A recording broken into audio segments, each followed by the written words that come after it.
Cultura Animi, un espai per parlar de cultura, amb Jaume Pros.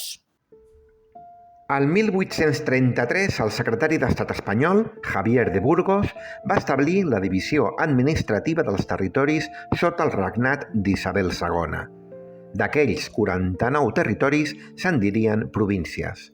Actualment, potser us heu fixat que a Catalunya hi ha qui evita parlar de províncies i parla de demarcacions.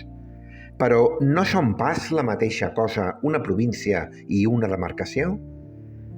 Doncs sí i no.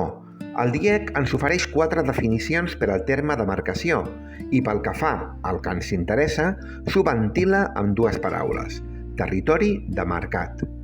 I què és demarcar? Doncs, segons el mateix diccionari, significa assenyalar els límits d'un territori o un terreny. Per tant, una demarcació és un territori que és a dins d'uns límits. I què ens diu el DIEC del mot província? En la seva segona accepció ens diu que és una entitat local determinada per l'agrupació dels municipis situats dins els seus límits i divisió territorial per al compliment de les activitats de l'Estat.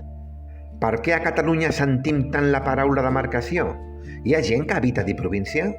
La resposta la trobem en l'origen etimològic de la paraula província i en el seu origen llatí.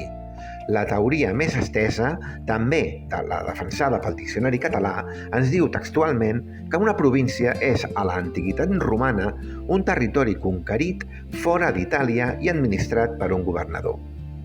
En altres llocs s'aprofundeix més en l'origen de província i se'ns diu que ve de l'expressió llatina pro vincere, amb què els romans es referien als territoris que volien conquerir, és a dir, que volien vèncer en un futur immediat.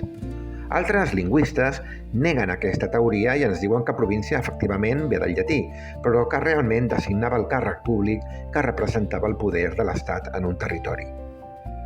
No trobo gaire diferència en l'esperit de les dues hipòtesis sobre el significat de la paraula província, i convindreu amb mi que cap de les dues teories sobre el seu origen etimològic sembla gaire adient per a un territori com el català, que es defineix com a nació.